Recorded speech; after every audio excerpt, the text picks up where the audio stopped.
Hello everybody, we are at the Buckley Old Engine Show, and we're going to feature the snow engine. I am down inside of it here, and just to show you how massive this thing is, I'm going to actually get down inside because I am on a platform here.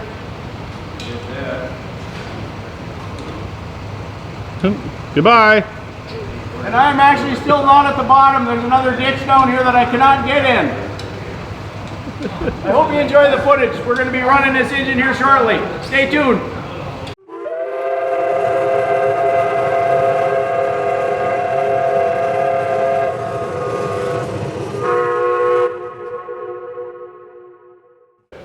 I appreciate these guys coming up, taking the time to film this. We've been about 15 years to get to this point.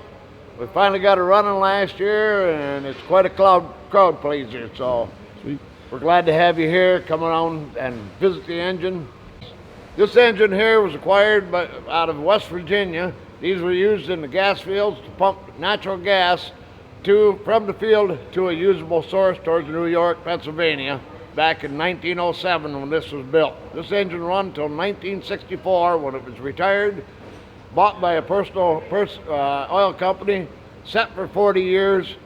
I got a call on it, and we could not leave it alone. We acquired the engine, took about 15 semi-loads to get it here. It's been about 15 years. Last year, it come alive for the first time. We got a sniff of gas, and she runs like a sweetheart. I'm familiar with a lot of engines, but I'm really unfamiliar with this. It's the same thing, but different comparatively to a steam engine, to a gas engine.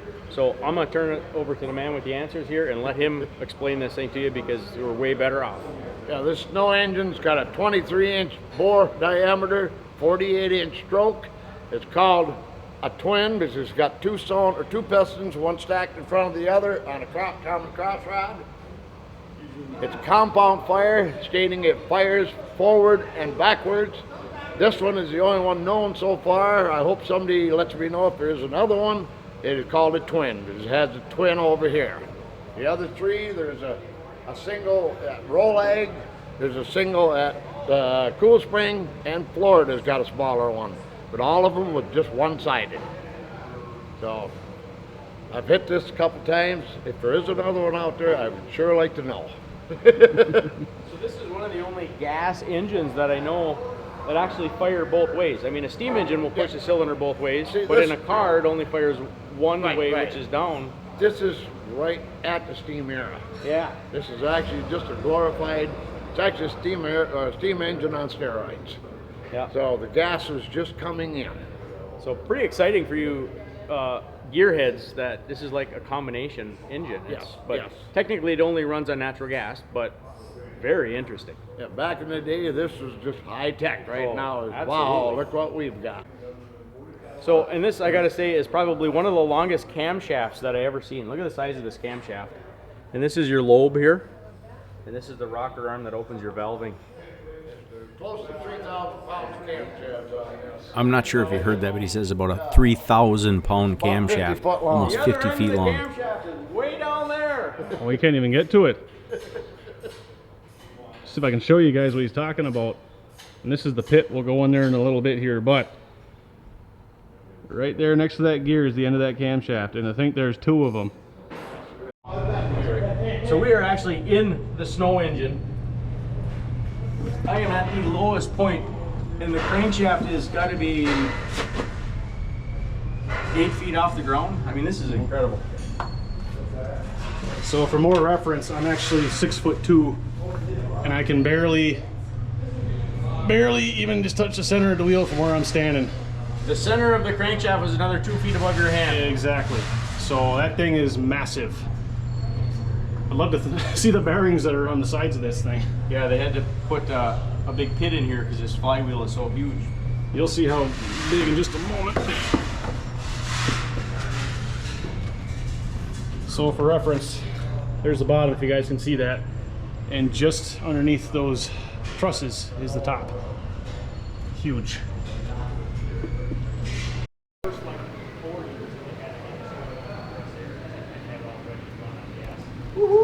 What's the verdict?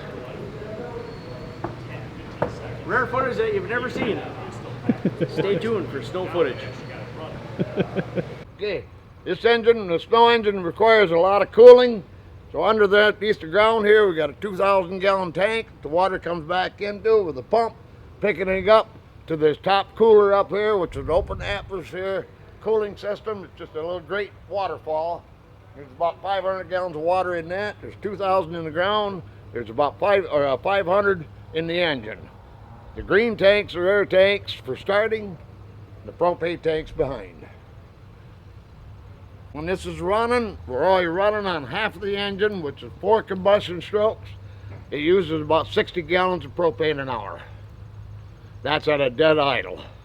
If it was working in the day when it was running and working, it used 11 cubic feet per horsepower hour. So that's 11 cubic feet times 1,100. That's a bunch. One last check of the engine. Make sure everything is oiled and lubricated well. We got to get the water turned on and running. I don't understand the water system in this thing. It's quite elaborate, but is definitely very neat.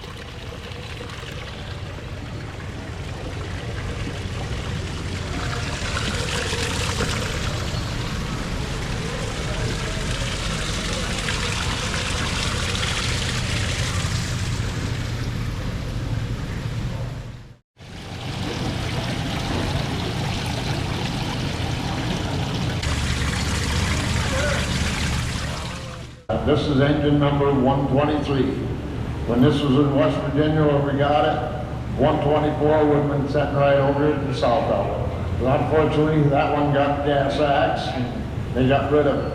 In 1964 is when this engine and the sister engine were shut down.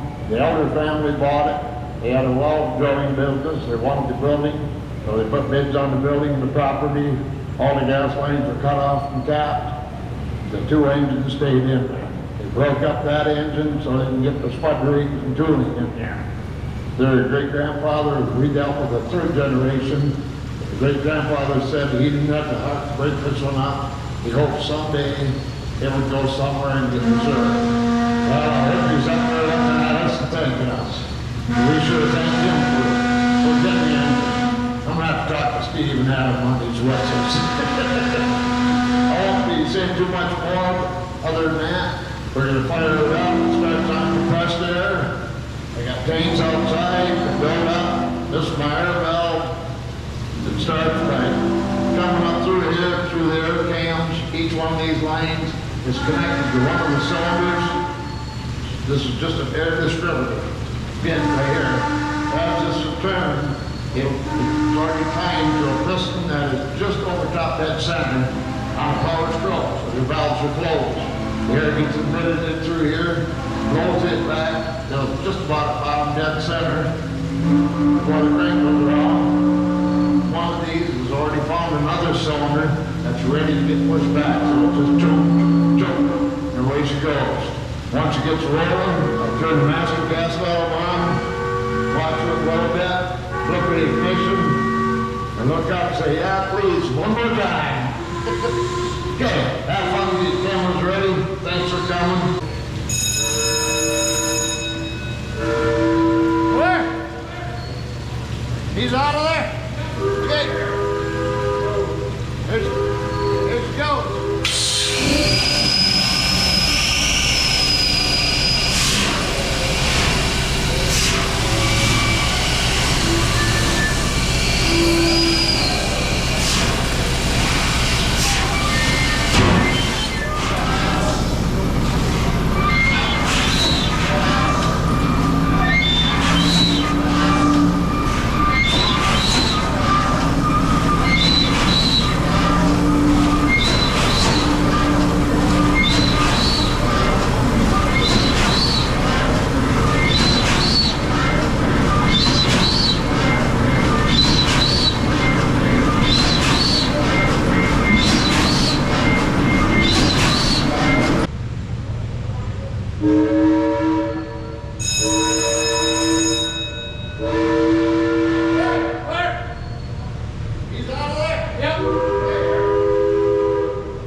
work our way down one side of the engine, get an up close view at all the mechanical action on this thing.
We're going to switch angles here and take a better look at the crankshaft in this thing.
Did I forget to mention we get the occasional backfire? We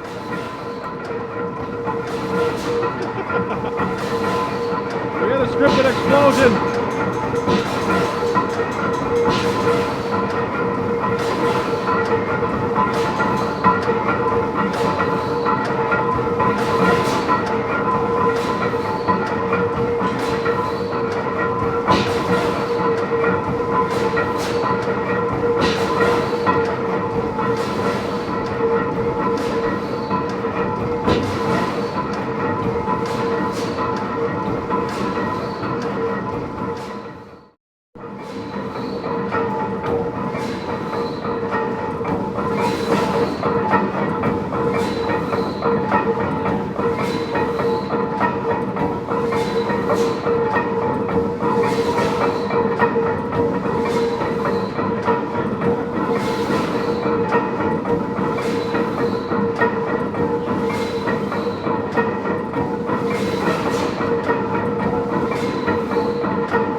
I never did ask about this, but I'm assuming it is the governor of the engine.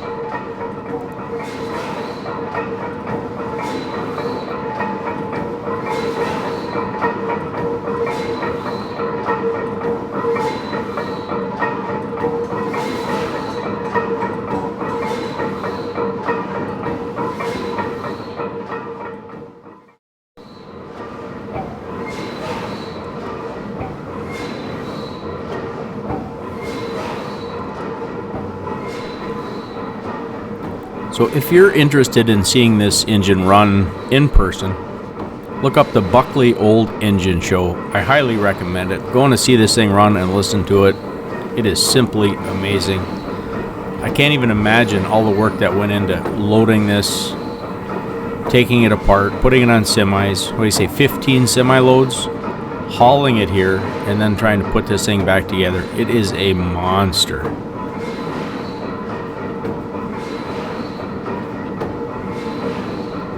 Just watching this thing run is simply amazing. Look at all the moving parts, all the cams. Yep, take a trip, go to Buckley, Michigan, and go to the Old Engine Show and check this thing out.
Well, all I really have to say is, wow.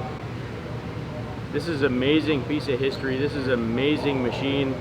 I hope you guys enjoyed it, just to see some different things. And wow, I really don't know what else to say. So we got some incredible footage from underneath that most people don't get to see. Everybody else is restricted to the balcony area. We got some special treatment down here, and I hope you guys enjoyed this video, because this was just amazing. If you could be here and feel it. When this was running, this platform, you could just feel it shaking and vibrating. All I'm gonna say is I hope you enjoyed it, and we will see you next time. And we're gonna keep throwing some neat stuff like this up on our channel every now and then, and tie it in with building the railroad. But every now and then, this is just, how can you pass this up? Sorry, I'm rambling on, but man, thank you, members. Don't forget to put a smile on somebody else's face today, and we'll see you next time. That's all, folks.